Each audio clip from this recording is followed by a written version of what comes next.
Hello quilters, it's Marianne Fontana, and today we're doing bias binding. I know a lot of you have asked me over the last year, after I did the double wedding ring, if I was going to do bias binding, and well, I'm finally doing it. I did make this table runner, which is in another video. It's a 4-ring double wedding ring table runner. And I had to make it so I'd have something to put the bias binding on.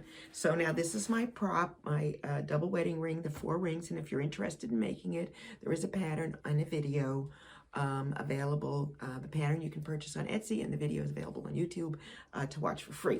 So we're going to make bias binding. The first thing we have to do is measure how much we need. And I simply take a bendable ruler or a tape ruler. Don't use a metal one because it kind of like gets squared off, but just go around and measure it. And I've measured that I need 142 inches of bias binding in order to cover this entire quilt. The question is, all right, how much do you cut and how do you cut it? Well, it's kind of a process of elimination. I printed a long time ago a little instruction thing that tells you how to cut it and how to figure it. Basically, you have to figure out, take a size of a square, like 18 inches by 18 inches, and multiply it by itself. And in this case, since I'm not a mathematician, I'm going to use a calculator, and it's 18 times 18, and my answer is 324 inches. So if I have an 18 by 18 inch square, that's how many square inches of fabric is in that piece. Now I'm going to cut my strips 2.5 inches wide, so I have to divide by 2.5 inches. Divide by 2.5 equals 129.6. Well, I need 142 inches. That's not enough. So I have decided through trial and error, I'm going to cut my square at 22 inches. Now, I know that seems like a lot. 22 times 22 equals 484 divided by 2.5, which gives me about 190 inches. And I'm just concerned with the corners and the waves and the way it cuts on the die board, that I won't have enough, and I'd rather only cut it once. And since the width of fabric is 44 inches wide, I'm going to cut half the width and make a square. So I'm going to cut my square 22 by 22. You need to cut a 20 bar. You need to cut it in half diagonally. And then we're going to sew it together the same way you would sew it together as if you were doing regular rotary cutting bias. Now I'm going to go ahead and cut the pieces, and then I'll show you how to sew them together. Here's my square. I've cut it in half diagonally. I've taken this half, I'll move this half over, and I'm going to place it here, centering the points. So now I have a very large parallelogram, and I'm going to pick up the 2 pieces just like this, right sides together, place them, and if you have your little tails, you'll just make sure they're equal distance apart on the top and the bottom, and sew it down here, press it open, and then we'll talk about how we lay it on the die. So this is the piece that I've sewn down the middle. You know, it was like this, and I've just turned it sideways, and I have pressed the seams open. Now we're going to fold it and put it on the 2.5 inch strip cutter. So the first thing I'm going to do is turn it right sides up, and I'm going to fold it exactly in half. And this is when you'll see why I cut the 22 inch piece, because when you do that, the 22 inch piece is just wide enough to cover the blades on both the top and the bottom, and there's no waste. Believe me, if you end up like this, with this little piece showing, you have an awful lot of waste, and you're not going to get the yardage you want out of the strip. And that's why I say you really have to cover extra, and to make sure you have enough. So now that I have that, it hangs over on both sides. So what I'm going to do is I'm going to fold the pieces over just like this. Now I've obviously pre-pressed it just so it would be less cumbersome when I show it to you. And I'm going to fold the pieces over just like that. And I just want to make sure that they're lined up straight here and on this side, especially these loose little pieces, because it is a bias and it is stretchy. So you really want to be careful not to stretch the fabric. So with that, I'm going to go ahead and get my cutting mat and go cut my fabric. Okay, so the magic of cameras, my fabric is cut. So all I'm going to do is give the mat a little bit of love, and I'm going to slide it off the strips. And what I have left is just this little piece of waste here and one on this side, and all of the rest is my bias binding pre-cut strips, and they're really nice and long. Now all I have to do is go to the sewing machine and sew them together. And what I really like about this method, there are other people out there who have recommendations on how to cut it on the strip cutter, and they end up getting a lot of little tiny pieces.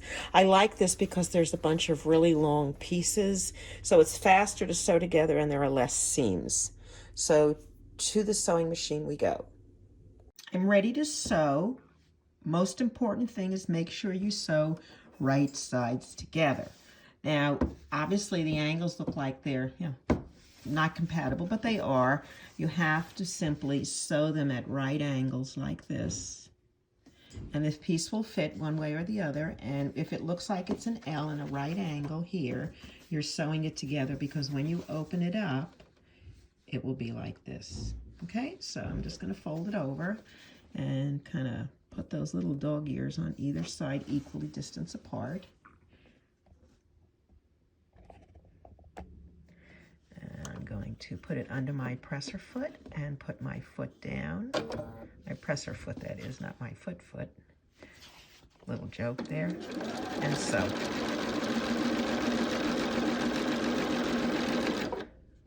And the important thing when you're sewing these together and you're doing your seam, let's look at this. You really want to get there right in that little space there, so then you know you're not going to get any migration on your fabric in one direction or another, and you're going to be pretty straight on. That one looks a little bit off, but I think when I press it, it'll be fine. So let's do another one. Right side up, get your next piece of fabric. Make sure it's right side down, and you can tell where your seam is. Let's get a little back further. I think I'm a little too close. Okay, so there's your seam. And I've checked this one. The seam is on the other side, so I have right sides together. And again, I'm going to just match them up, put them under my presser foot. And if you need to readjust, just leave your needle down, and then you can reposition your fabric if you need to.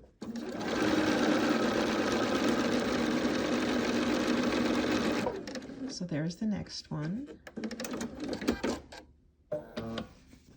Okay, and of course they have to be pressed, but I'm going to go ahead and sew the rest. So I finished pressing my bias, nice and stretchy, and I have my quilt top, and I'm going to start from the back of the quilt. And I'm simply going to start sewing this on like this and start going around. So let's start it, and then we'll talk about how we handle these little corners and these little groovy things when we go. But really, it kind of just will fit itself. Once you get it on the one side, because of the bias, when you turn it over, it almost just wraps itself around and hugs the front of the quilt, which is what I really like. Onto the sewing machine. I actually started sewing the bias on. I didn't realize the camera wasn't on. I thought it was, so I can't unsew it. But anyway, I left about a 4 or 5 inch strip here, and then I just started sewing right along, and I turned the fabric as I went, and I went to the end here, and all I did was when I got to the point, I pivoted and I kept going, and this will fold over beautifully when we turn the quilt over. But let me show you some of the sewing. I'm using a walking foot because I find it really helps me regulate the flow of the fabric both up and down. I don't get any pulling or anything. So I don't use pins again. I find it's just easier. I don't have to remove the pins. I don't stick myself. And why adjust it twice? Because you have to adjust it once to put the pin in, and then you have to readjust it when you're sewing. So, and I will just do a little bit at a time. And I want to kind of keep trying to feeding it in straight. I don't want to feed it in at an angle. I want to feed it in, and I am conscious of my 1/4 inch seam allowance and of my curve. And And just reposition every few stitches so you're comfortable. This one's a little off, but I think it's because the fabric was folded, but that's why they give you a 1/4-inch seam allowance. And I'm going to go all the way up to the corner. Now when I get to the corner, I'm going to go 1/4 inch, and I'm going to stop with my needle down. I'm just going to back up 1 or 2 stitches and come forward again, put my needle down, and then I'm going to turn my quilt so it's going in the direction I want it to, and I'm going to pull my binding so that 1/4 inch, making sure I don't catch the rest of the binding back here. You know, it's a little tight there, and if you need to use a little tool or a pointy thing or something, you can. A lot of times will use just a little seam ripper just to kind of push the fabric away there.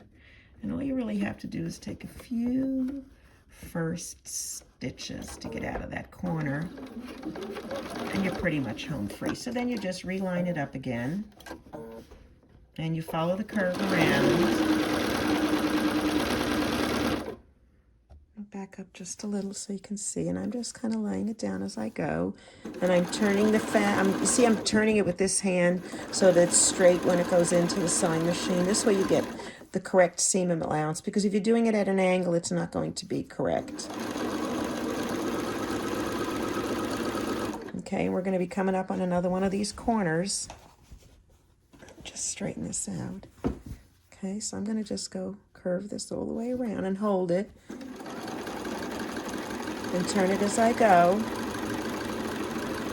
and get to that 1/4 inch, back up 1 or 2 stitches, and I just do that so it doesn't pull out when I turn it. Then I'm going to turn it again, and I'm going to pull my fabric and my seam allowance, and you can actually even use tweezers if you wanted to get in there. Sometimes I do, like now, because this is not cooperating, so I'm just going to give this a little tug right in there and separate it. Make sure you move the tweezers so you don't break your needle or anything. All right, let me get back on track. And I'm going to continue this all the way around, and then we'll talk about how we sew the 2 ends together before we turn it. So continue sewing around, just like this, making sure the edge is curving. And I'll see you in a minute. I'm just about back to where I started. Here is my flap, and I'm going to sew this pretty close to where that seam is, but I'm going to leave about, maybe 1/2 inch. Back up for a minute. Oh, I guess I'm just going to cut it off. Anyway, so now we have these 2 pieces, and we have to sew them together. I like to sew them together here before I turn them. And the easiest way for me to do it is I make one a right angle, like that. And I fold the quilt on that angle. And then I place it like this underneath. And then I can pull this piece out and flop this piece over. And if you've done it right, you have a right angle. And then I'm going to come in as close as I can to the edge of the quilt.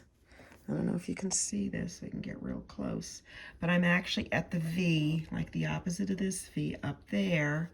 Here's my quilt. See where the quilt is? Okay, the quilt is here. My needle's just to the right of it. And I'm going to sew down here to close off the binding. And I'm going to take a couple stitches. Then I'm going to back up. Then I'm going to continue, and I'm aiming right for where that little crotchy piece is. And when I get almost to the end, I'm going to back up, and then I'm going to cut it off. Okay, let's back up a little bit. All right, now the first thing you want to do is make sure you didn't catch the quilt. And I did not. See, it's free moving. So now I can go and cut these extra ends off, just like this. Okay, let's move up a little. I'm just going to cut them off and leave about, maybe just a little bit more than 1/2 inch. Now the side that's the raw edge, I will cut off. The other side I am not cutting off. I'm leaving the little tail up here, okay? So now let's just open the quilt back up and look at that. you've got perfectly sewn in, complete bias on one side. So all I have to do is close this little piece, and my back is on.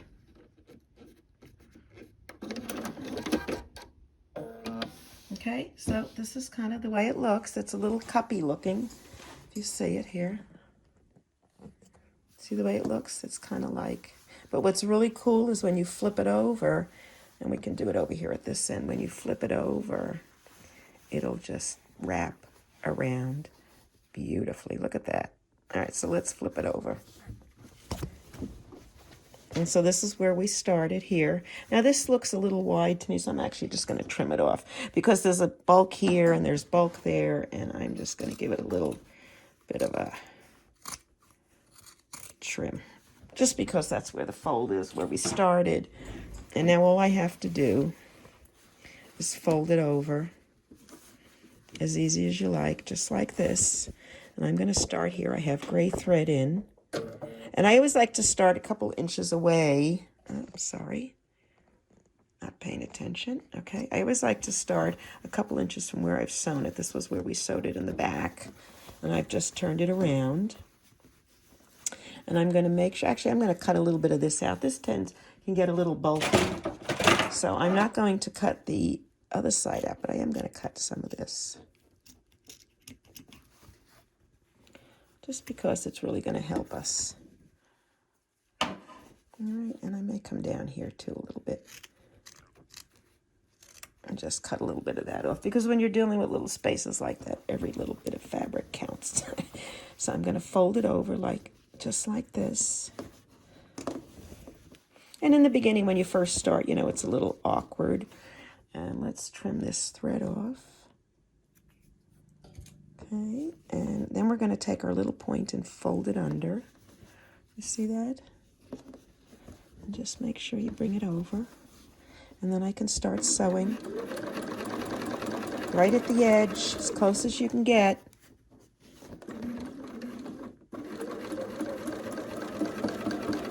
Okay, and now if you just, as you go, you just want to take a bunch of it and just kind of cup it over, you know, like maybe until you get to that first corner.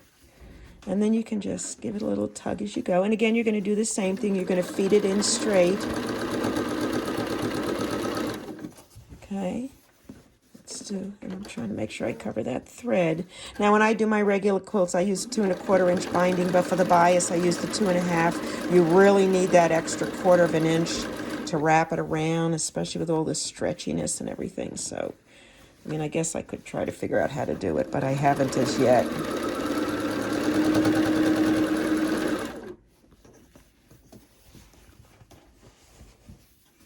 I know the part's coming up you're waiting for, the corner. Let's get around here. And again, I'm just evening it out as I go. My quilt just fell off. Okay, so we're going to be coming up to this corner soon.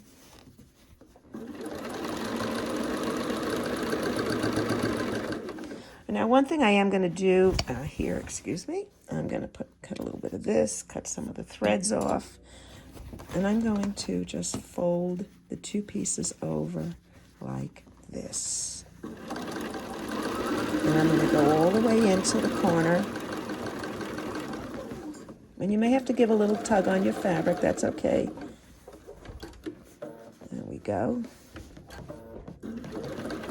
And just round it. Now, what I'm going to do, I'm going to pivot, and I'm going to keep going.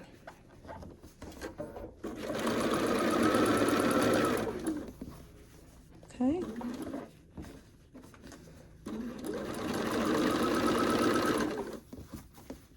I'll do another one. Just got to get to another one. See, I'm pulling and stretching as I go, but it really kind of folds around very nicely. And I do like, I do like doing it much better from this side than from the other way around, and, you know, sewing the end of it up on the back. Now, it really, when you look at this, let's get a little closer. You know, it looks, I actually will fold this side over, and I'll fold this side over, and then I just kind of pull this, and that's it. That's it. That's all I'm doing. And it'll just even itself out, and it's simple. And if you're just not sure, you can hold one side. Just make sure when you're holding it, you get into that corner. So when you stop, See where I stopped? Look, right at the corner. See where these pieces meet? There's the corners right in there. Okay? And then I keep my needle down and I turn it. Now it's caught. And I pull this, and then I just continue around. All right, so you want to look at that? Because the rest is just pretty much the same. So let me cut this off and show you what it looks like. So there, look. I'm not disappointed with that. I think it's fine. Okay, let's see the other one. I did another one, didn't I? Here it is. May not be as pristine. I have a little piece of black thread there, but I can fix that. And that's really all you have to do. You don't have to go back and forth and do fancy folds or anything. It really, because of the bias, it stretches for you. So I'm going to go ahead and continue on, and I'll catch up with you when I finish this off. Okay? Alrighty. See you in a few minutes. Okay, so it's all done. The binding's on. And here, let's look. Yeah, see? And even those little corners, see? Look, got a little thread, but they'll all get clipped off. Yeah, look. Yeah. I think it looks fine. It's really easy to do. I mean, the biggest thing is cutting the bias. And once you've got a bias cut, it's so easy to put on. So anyway, that is my perfect bias binding, featuring my 4-ring table runner. I hope you like it. The pattern is available on Etsy.com under FontanaOriginals. That's my shop. And the videos are always on YouTube, and my channel is FontanaOriginals. So I hope you've enjoyed it, and happy quilting.